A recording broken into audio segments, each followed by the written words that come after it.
Peace, peace. I'm back with another lesson. Today's lesson is going to be on the first slaves. Who were the first slaves?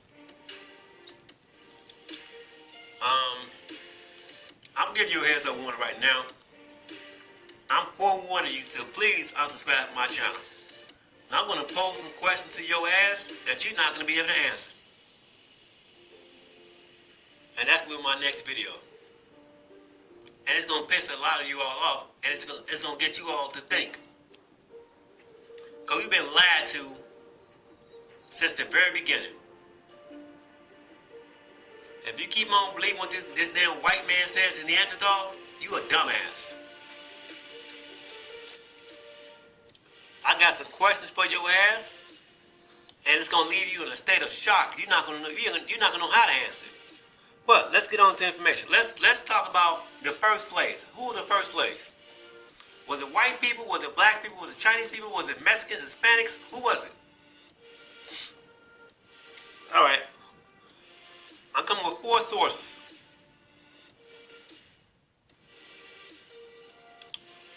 My first source is going to come from Paul Moody.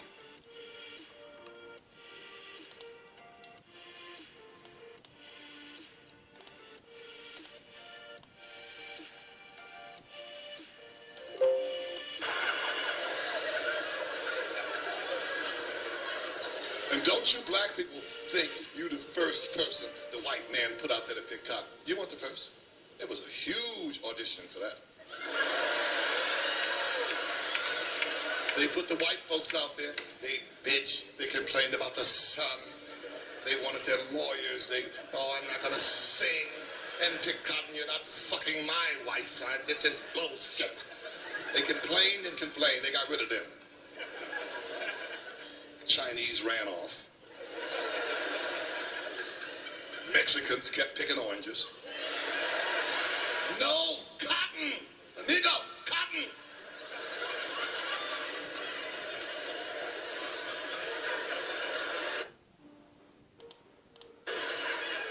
You know I am the very first.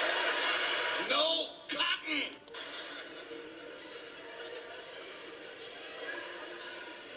And God knows these.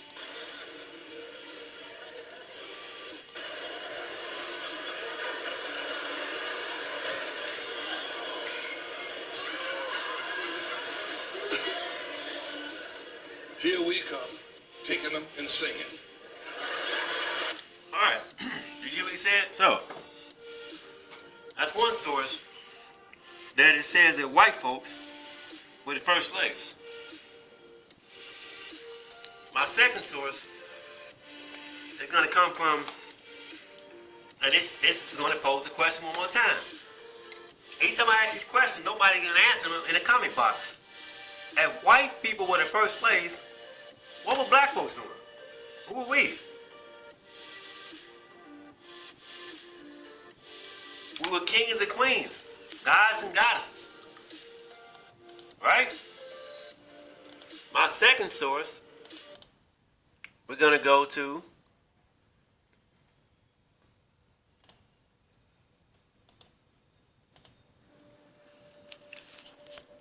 "100 Amazing Facts About the Negro with Complete Proof." Slavery.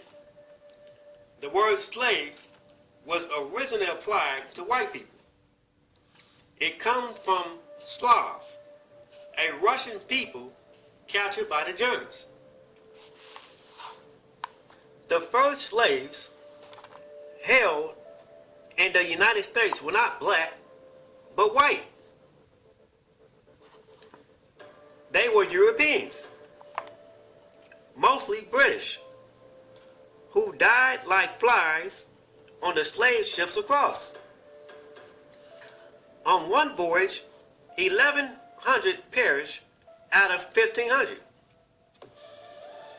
At another time, 350 out of 400. In Virginia, white servitude was for a limited period, but was sometimes extended to life. In the West Indies, particularly in the case of the Irish, It was for life. White people were sold in the United States up to 1826, 50 years after the signing of the Declaration of Independence. Andrew Johnson, President of the United States, was a runaway and was advertised for in newspapers. Wait a minute. Let's look up Andrew Johnson. Did we learn about this dude in school? Why did you talk about being a slave? A runaway slave. He's the seventh president. He is. Andrew Johnson, President of the United States, and he's in office from March 4th, 1829 to March 4th, 1837. So he's a president. And he was an American soldier. Why isn't the Wikipedia saying that this dude was a slave?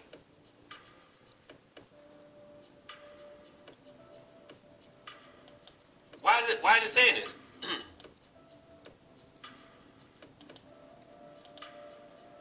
So it says that this dude was a runaway slave. Andrew Johnson, President of the United States, we just looked him up, was a runaway and was advertised for in newspapers.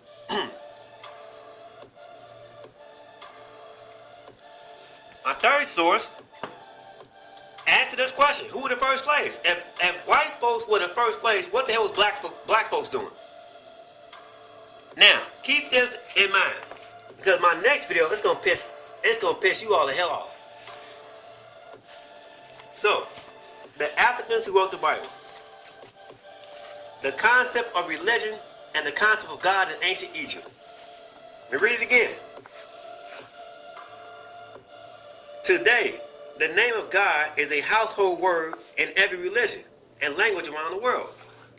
Even people that do not believe in God and religion have the concept of God in the recess or in the back of their minds and disbeliefs. Most Christians do not know how this God came to be because the apostolic fathers of Christianity never wanted it to be known that the foundational concept of God was conceived by the black people that were the ancient Egyptians. Most European scholars have long known that black Africans created the concept of religion and God. However, not many have had the courage and honesty to credit these black people, these black Africans, with such creation. At least one scholar credited the Africans with creating the concept of religion, and he did so powerfully. In the beginning, in the frontispiece to Jesus Christ the Negro, Curtis Alexander quoted Peter Eckler saying that an imaginative and superstitious race of black men should have invented and founded in the dim obscurity of past ages a system of religious belief that still enthralls the minds and clouds the intellects of the leading representatives in modern theology. That still clings to the thoughts of changes with its potential influence the literature and faith of the civilized and cultured nations of Europe and America. It is indeed a strange illustration of mad caprice of destiny, of the insignificant and apparently trivial causes that oft produce the most grave and momentous results. Peter Eckler points out that a group of ancient, imaginative, superstitious people created a system of religion that still mystifies the greatest religion minds of the civilized world today. Guess who these ancient, imaginative, superstitious people were? They were black people. what is worthy of note in this quotation is that Peter Eckler was a Jew. His are the people that have claimed before Europeans that they created the concept of religion and godliness for over 2,000 years. However, he knew better. This quotation is therefore like a confession, as he wonders how such a great invention could have come to black people, a race of superstitious but imaginative people. However, it was because black people were superstitious and imaginative that they invented the concept of religion and godliness. It was the foundational concept of religion that these superstitious and imaginative black people conceived so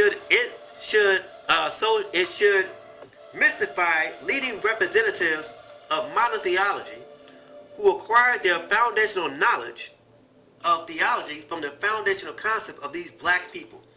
Once again, black people came up with the concept of God. Black people came up with the concept of angels,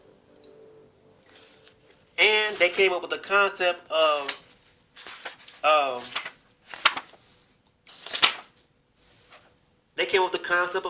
death, heaven, and hell. Now, let's get back to this. Let's put this to the side, because that next video is coming.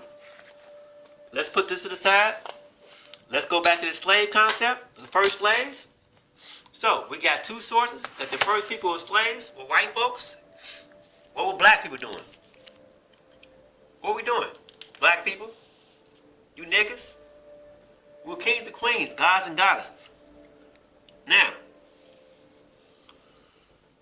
when you really need to re-examine that whole Bible, because there's questions in there that I'm going to ask you in the next video that you're not going to be able to answer.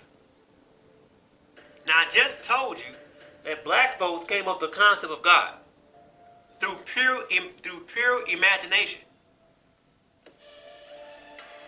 So when it says God said this to the Israelites, or he said this to anybody, God didn't say nothing. That's man saying that. But let's keep on going. We want more proof that white folks were the first people to be slaves. We got a book here called White Cargo, The Forgotten History of Britain. And in the preface here, this is White Cargo, white folks in slavery. They're on slave ships, right? White Cargo, The Forgotten History of Britain's White Slaves in America. Okay? And in the preface section here, the contents, what does it say? They're dispelling the myths. So what does it say? We're going to go here to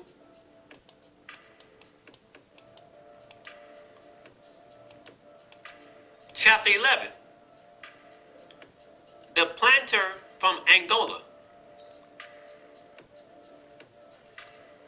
The idea that Africans were Virginia's first slaves is revealed as a myth through the story of one who became a planter himself and went on to own whites as well as blacks. Do you see that? The first slaves to come to America, to Virginia, to the United States period, were white folks. So if the first slaves were white people, what the hell were we doing? What the hell was black folks doing back then?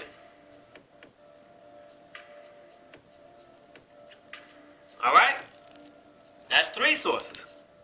My third source is, we're going to come here, on this book right here, answer this question. Who were the first slaves? Who were the first slaves? White folks, Neanderthals, Europeans, Caucasians. You just heard it. You just heard it. Don't get mad at me. This was documented. This is what was documented as so-called history. So I'm using what your own so-called scholars or historians is saying is history. So this is a book entitled White Cargo, The Forgotten History of Britain's White Slaves in America. Okay? Now, we're going to go here to my last source. I'm going to cut my video off. And these are questions that you need to ask. You need to answer. Okay?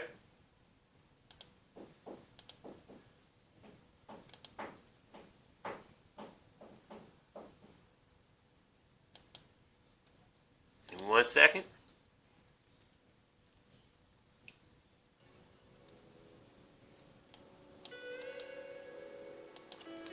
All right. So, you got here white slavery, the white slave traffic, referred to chattel slavery of white Europeans, such as North Africans and the Muslim world, as well as Europeans themselves.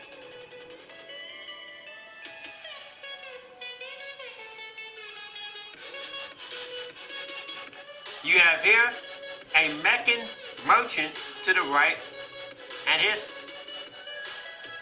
Circassian slave. What does that mean?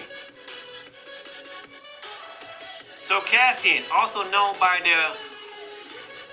our Northwest Caucasians,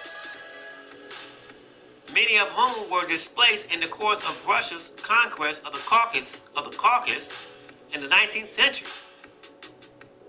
So these people went by this name, Circassian, just another word for Caucasians, who come from the Caucasus Mountains, who are Neanderthals, who are Sasquatch, Bigfoot, Yeti monster, abominable snowman. You got Barbary slave.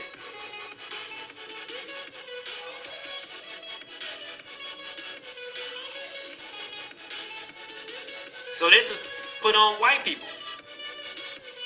Barbary slaves had white folks as slaves. Their own people enslaving their ass.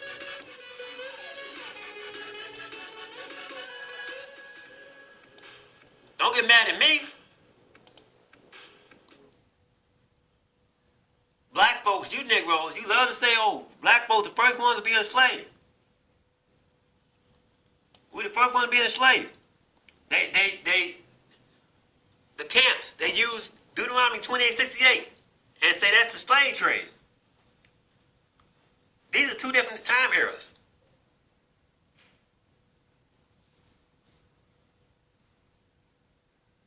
But wait till I come back with that video. But let's keep on going. Let me get my last source.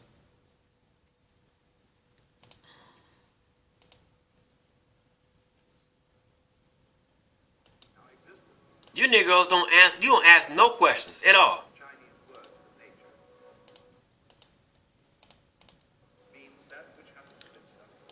So what we got? You got the Berber slave trade.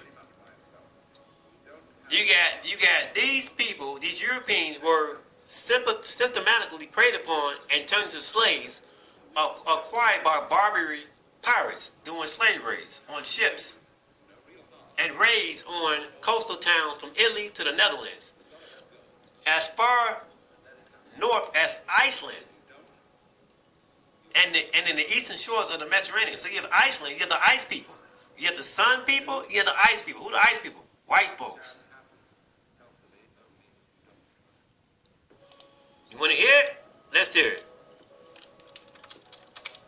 Sun people versus ice people. And they got pissed off this man, Leonard Jeffries, because he talked about this stuff. And they tried to discredit this man, but he was bringing out truth. So you got sun people versus ice people.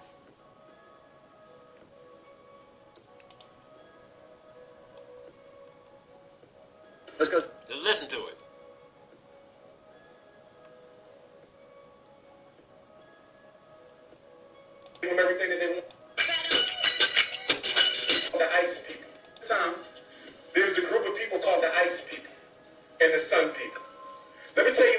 sun people.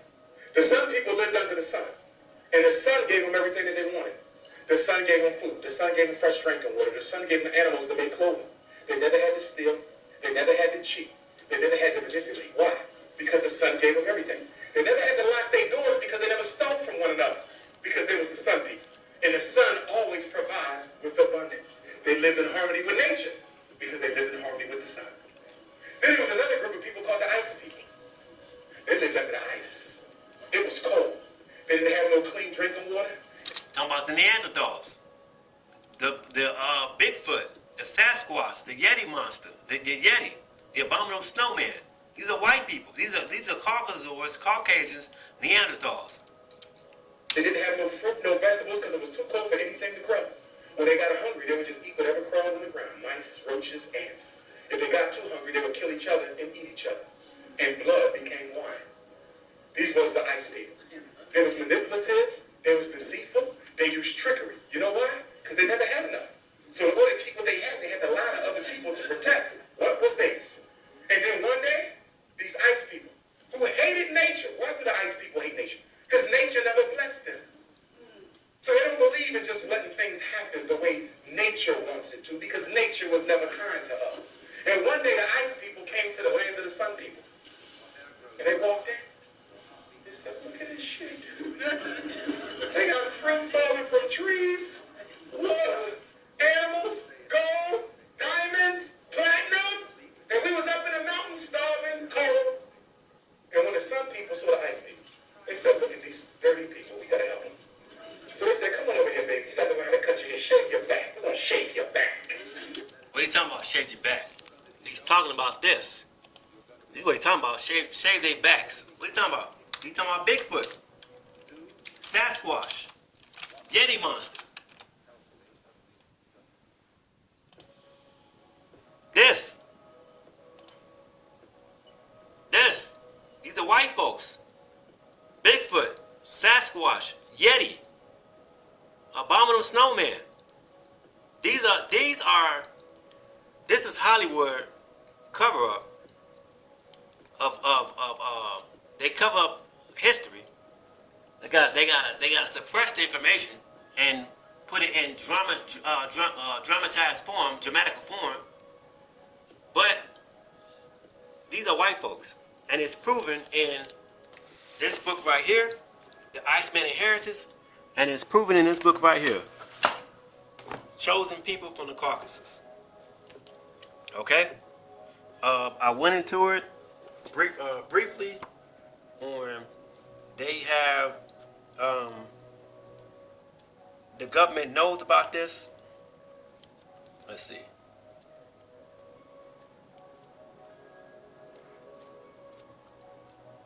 The government knows about this. Let me see. Right here. So you got here, he says shave their backs. So you got here, in 1951, mountaineer photographer Eric Shipton of the Everest expedition brought back his famous photograph of some large, not quite human footprint in the Himalaya snow. Shipton guide, a Sherpa, claimed to know all about the wild man of the high mountains. What did Umar John say? He said these people were in the mountains. In the high mountains, and called it a Yeti. These stories of wild mountain men and this word Yeti have been coming out of the Himalayas and for years. All right, let's drop down here. And it says that about a decade previously, a columnist for the Calcutta Statesman, Mr. Henry Newman, has stated for his readers that Yeti meant abominable snowman. The Western press picked up on this name, associated Shipton's very real and very puzzling photographs with this abominable snowman.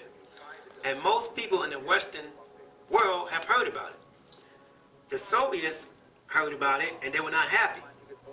Their official position was this abominable snowman was a purposeful myth invented by Western Western intelligence agencies in order to justify sending scientific expeditions into the Pamirs and Himalayas. Expeditions was sophisticated equipment were actually intended to spy across the Soviet border. So I touched on this in my last video, and they did the excavations within these X amount of years, okay? And it says there's a guy by the name of Kokolov says these are Neanderthals, okay? And we know that Neanderthals are white people. And it says here that they call them Kaptars or Amas, all right? And what's another word for Ama? Alma or Almas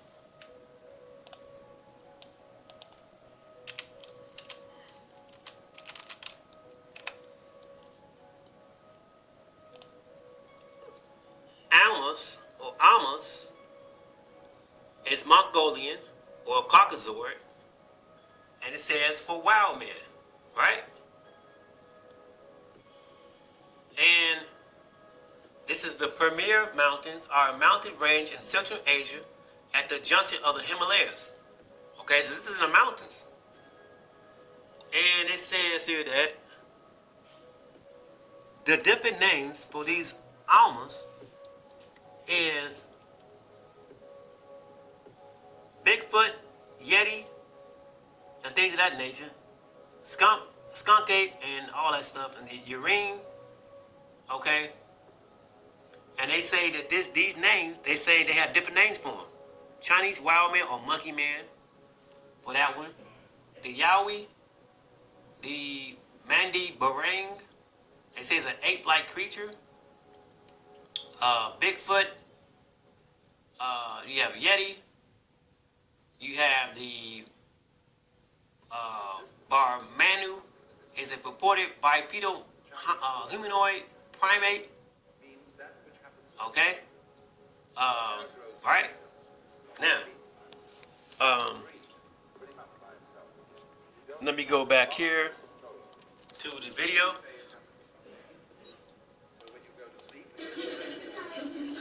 They said, come here over here, Ice Woman. You don't eat the food, so when you kill it, you got to cook that. Start them up, put some paprika, some seasoning, some jerk sauce. You don't eat it like that. They had to told him, this is soap. You use this to wash your body, soap. But every time the Sun People helped the Ice People became more and more hatred towards the Sun People. How dare these people treat us with such contempt? How they look down upon us like this? And so one day the Ice People decided that they was going to steal everything the Sun People had.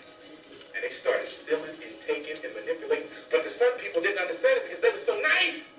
They didn't understand it. The Sun People said God created man for woman. Ice People said no, God created man for man. And woman for woman. Some people said we get a summer, we get a winter, we get a fall, we get a spring. Iceman said no, we're going to make the summer turn into spring and we're going to make the fall into winter. Ice People don't believe in living with nature because they hate nature because nature never blessed them.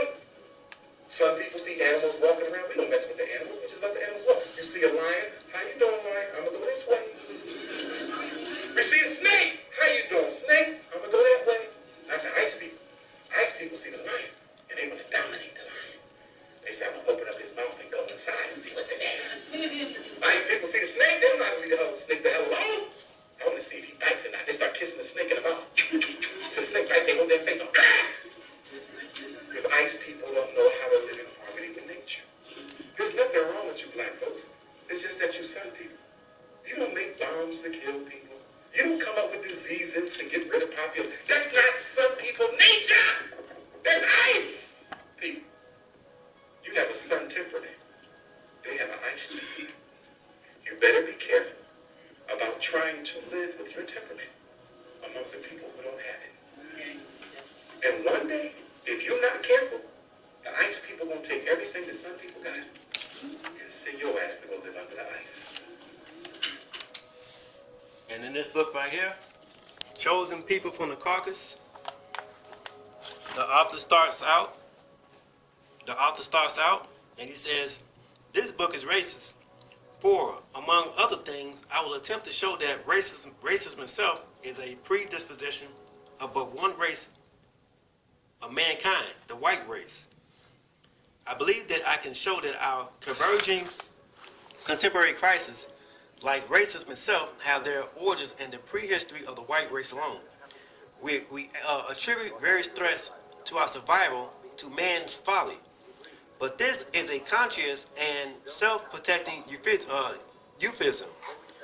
Nuclear war, environmental pollution, resource rape are all primary threats to our survival, and are all the results of peculiarly Caucasoid behavior, Caucasoid values, and Caucasoid psychology. There is no way to avoid the truth. The problem with the world is the white man. Now, let's go on to this last book, The Iceman Inheritance. Prove my last point, that white people are the first people in slavery. In the book right here, on the introduction, and it says here that we're going to start right here.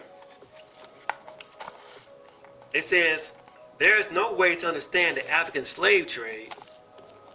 One second.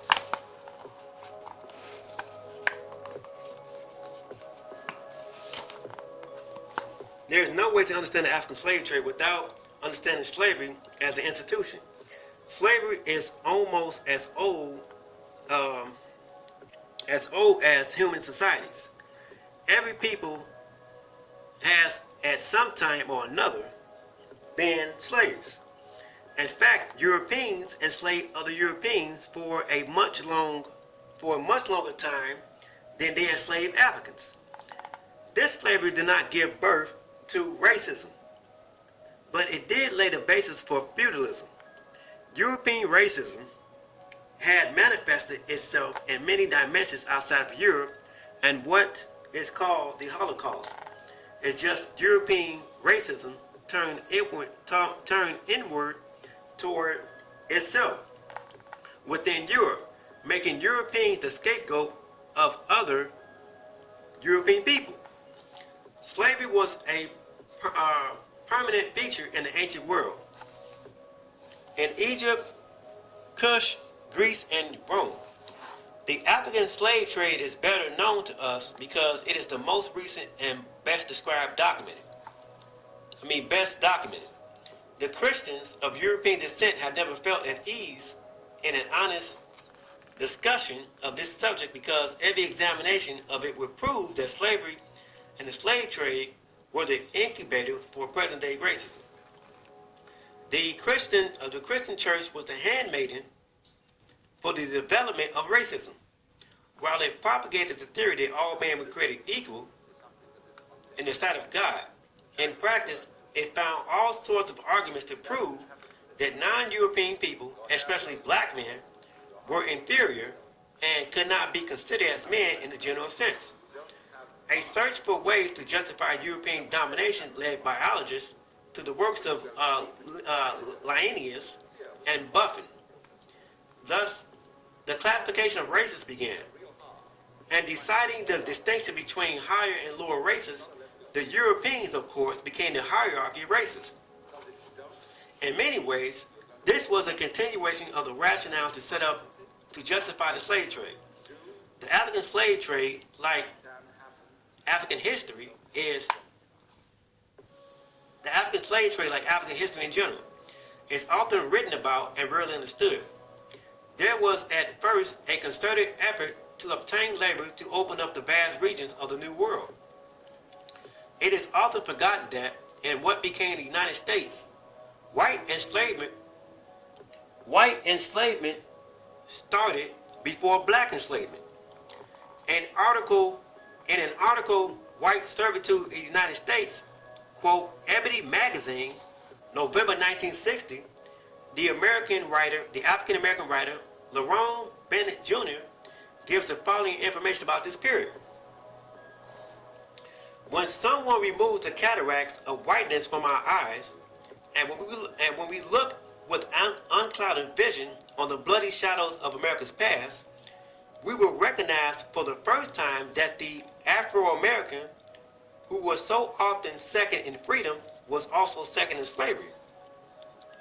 Indeed, it will be revealed that the Afro-American was third in slavery, for he inherited his chains in a matter of speaking from the pioneer bondsmen who were red and white.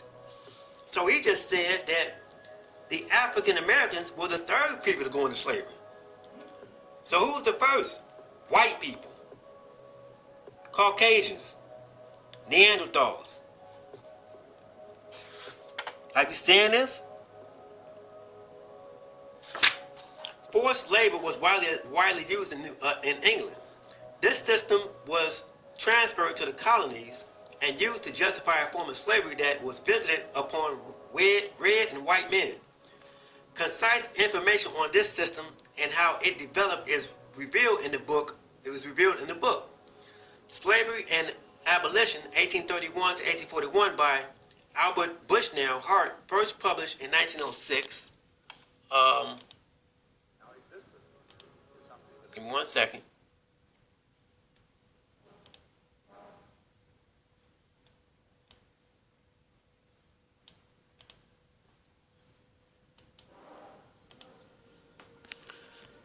In 1906, it was decreed that the apprentice must serve his 7 years and take floggings. Floggings means beatings, as his master saw fit. The hired servant must carry out his contract for his term of service. Convicts of the state, often including political offenders, were slaves of the state, and sometimes sold to private owners, overseers. The colonists claimed those rights over some of their white fellow countrymen. A large class of redemptioners had agreed that their service should be sold for a brief time of years, to pay their passage money. Of the indentured brief term of years to pay their passage money, and of indentured service bought by their masters under legal obligations.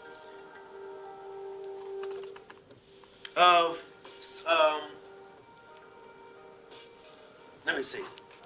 Give me 1 second.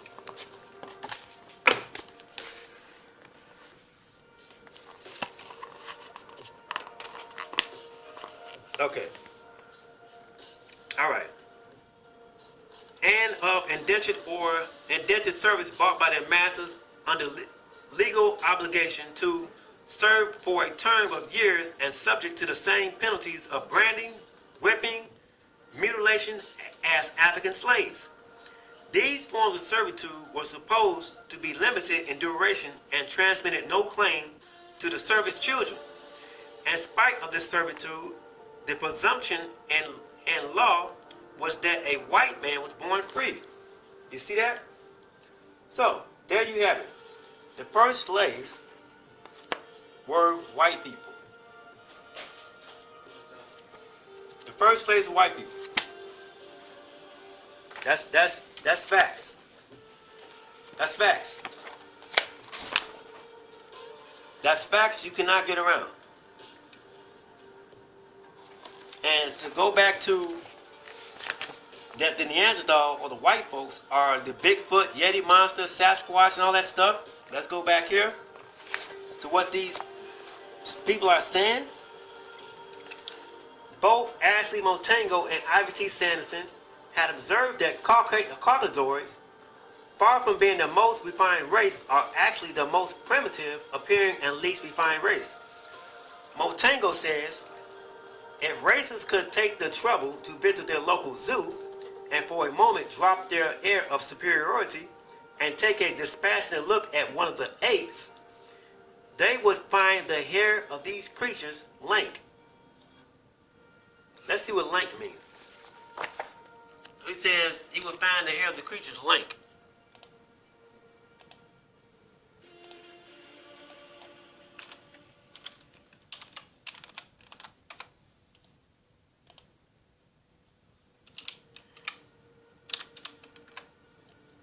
Okay, so it says lank. Lank means limp, lifeless, lusterless, and things of that nature. A person of lanky, tall, thin, slender, and things like that. Lank. So it says lank, not well filled out, insufficient in quantity, degree, hanging straight up, and limp without curl and stuff like that or whatever. Alright? Alright, let's keep on going. It says gaunt, the gaunt, alright? And it says here that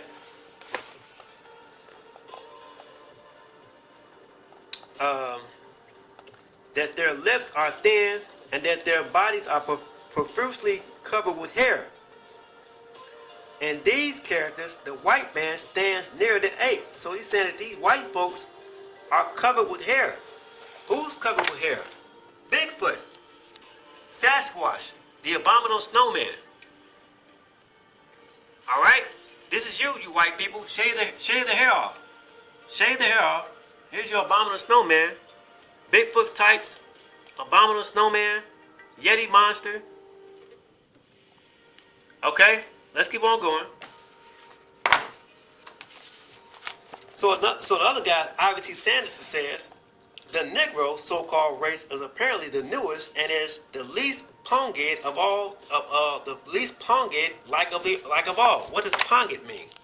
They try to use these tricky ass words to confuse you. Well, guess what? We gonna get past that. Ponged. Get it.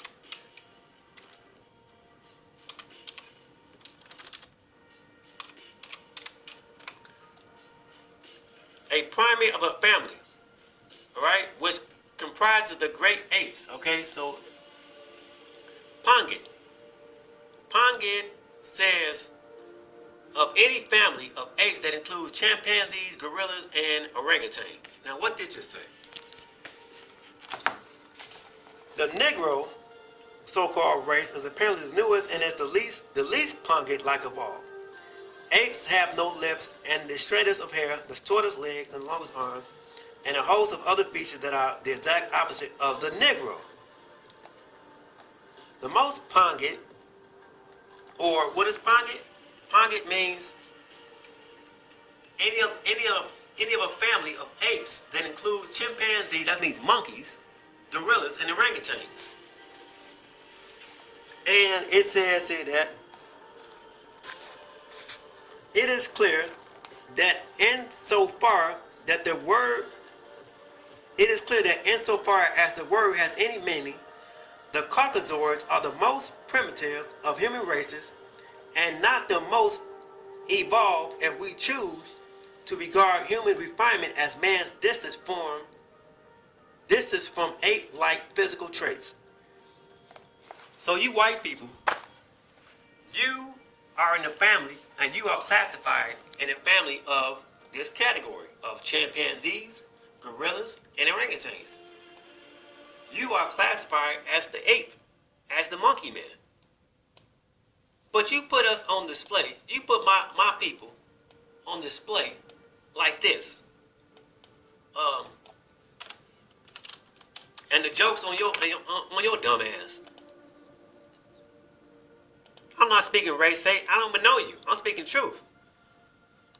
So you got Ota Benga.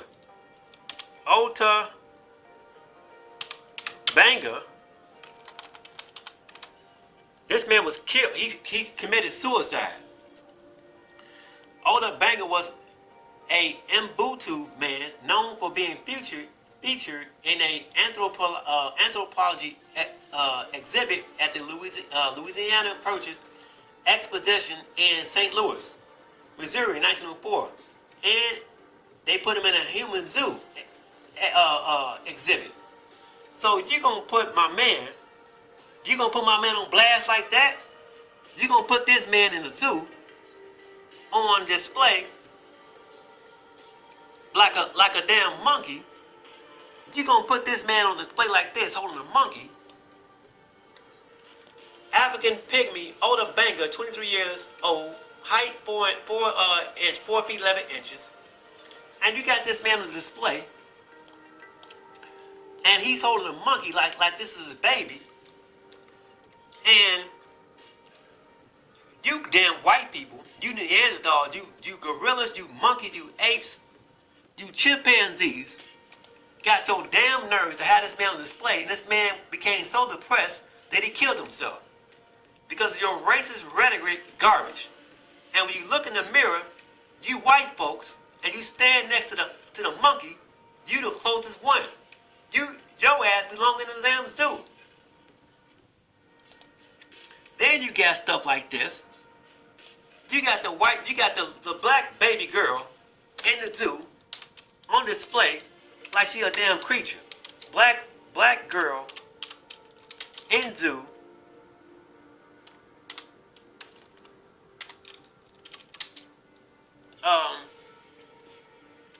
In what is that, 1800s, like that? Public display.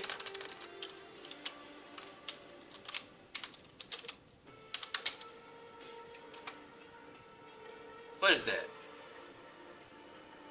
Trapped in a human zoo. Let's see.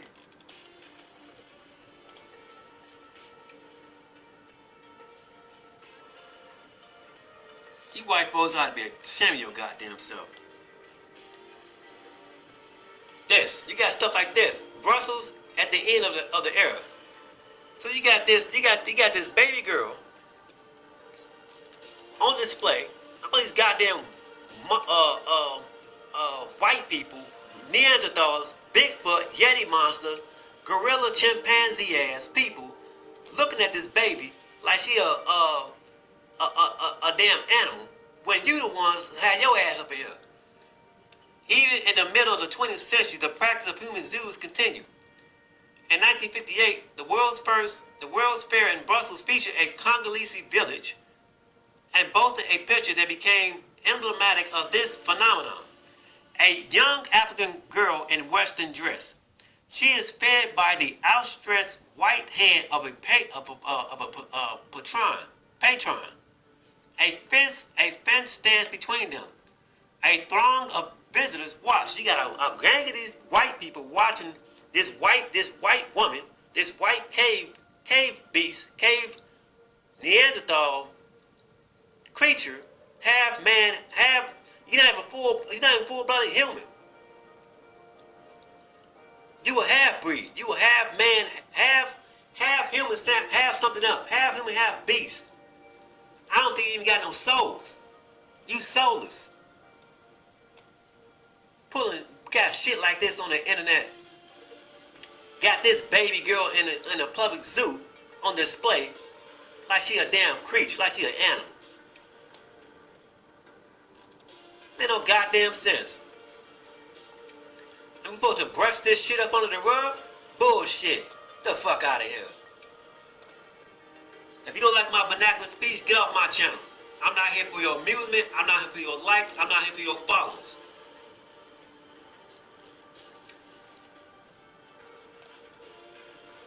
Ain't no goddamn sense. Got these black people on display in the zoo like they animals, when science speaks against your ass. Science is speaking against you, you white folks. Got Charles Darwin with the survival of the fittest. Talking about black people are subspecies, and they are apes and monkeys. When your own science, your own scholars, is saying that you are the rhesus monkey, you are the apes, you are the gorillas.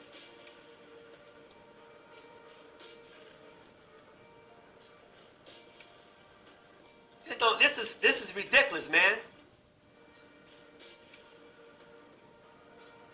But like I said, you say that black folks have never made any contributions to the world. We have never done anything. That's what they say. And we're gonna get into that. When people say, oh, they said this and they said that.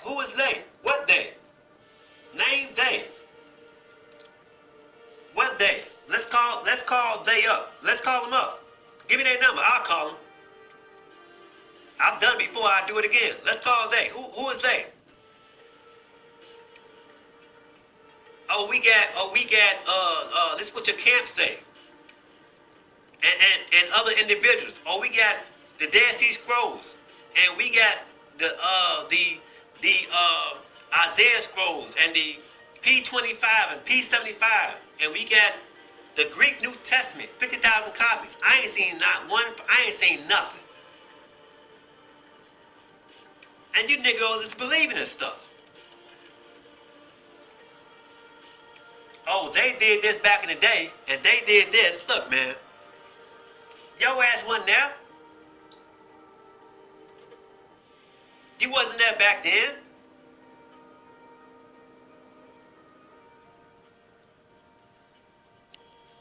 Say black folks never did nothing. Like we just walk around just dumb. And we gave you all the greatest concept of God. We came up with the concept of God. That's why you believe in God. And that came from the minds of black people's imagination. We came up with the concept of heaven and hell. And you're gonna flip the script. You're gonna use reverse psychology and say, you better accept Jesus, or you better accept Yahshua, or you better accept Yahweh, whatever they want to give him, and say we going to hell if we don't accept him? What about the people who never heard of Jesus? They going to hell too? Are they gonna be burned by fire? Because they don't believe in a certain doctrine that was written by man? And you talking about something is divinely inspired? What does inspire mean? Inspire means motivation. You motivate somebody to do something. Inspiration. What does inspire mean? So you Negroes, you fools, and you other people in here talking this bullshit, don't look up words, or don't look up nothing. And you come to me for all the answers. What should I do? What should I believe in? If this don't say this in the Bible, what do I do? I don't know. It's your life. You choose what to do. You know what's right and wrong. You don't need no goddamn book to tell you the difference between right and wrong. If your ass steal, what's the consequences? Your ass going to jail. If your ass kill, what's the consequences? What's the reaction? Every cause, there's an effect. If your ass kill somebody, they're going to lock your ass up and you get in a death chair. And they say they go by the commandments. The Bible says thou shalt not kill. They swear in the Bible and say, did you swear to tell the whole truth and the whole truth so help me God? They say I do. But guess what? They don't live by the Bible. The Bible said thou shalt not kill. These people who's in these courtrooms, these judges, lawyers, and whoever else, and they swear in the Bible, and they say they're not going to kill nobody, but if a person kills someone, what's the death penalty? What's the penalty? Death. They put your ass through lethal injection, or they put your ass in the electric chair. Your ass, you're going to die. These laws are not divinely inspired. These laws are man-made. And I'm going to prove it in my next video. I'm about to go in on your ass. I'm about to ask you questions that you cannot even answer. Oh yeah, you call me a Bible denier, all of it. I don't care, because I'm not afraid to question my reality. You're not gonna tell me that some so-called God said do this because it's in a book because a man said it. No, prove it to me. If you say God is real and God speaks to his prophets, well, how about we do an experiment? Shut your ass up and let God speak. Because if God can't speak for himself, and it's always man speaking for God, it's a problem. It's a problem. Let's cut the middleman out. Let's let God talk. And you got people, you have folks that say, I got a voice from I had a voice from the Most High. I heard a voice from the Lord. Well, what did he say? Because I ain't heard nothing. How was his voice? Was his voice high? Was it low? What was it? So you can say I've been led astray. You can say I've got the hold. You can say demons got a hold of me and is attacking my mind and stuff like that. But guess what? You are entitled to your own opinion. But guess what I'm doing that you are afraid to do? question your reality, and question this so-called God that you believe in, that man that's put in the Bible, that black folks came up with through pure imagination. Because you don't know who God is and what God is. But you gotta open up a book to find God in the Bible, to find God in any book. When God is not in no book, you can't put God in a book. God is too great for that.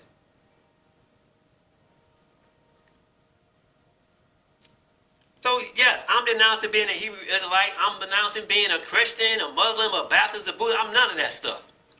Those are all labels. When you confine yourself, when you categorize yourself in a box, those are all gangs. Oh, what are you? I'm a Christian. Oh, what are you? I'm a Baptist. Oh, what are you? I'm a Hebrew Israelite. Oh, what are you? I'm a Seventh-day Adventist. Oh, what are you? I'm a Muslim. Oh, what are you? I'm a Catholic. Oh, what are you? I'm a Mormon. Oh, what are you? I'm a Buddhist. And those are nothing but gangs. You got Blackstones. You got GDs. You got BDs. You got MCs. You got Renegades. You got Latin Kings. Let's look them up. Let's look at the gangs. That's all it is. With that being said, peace.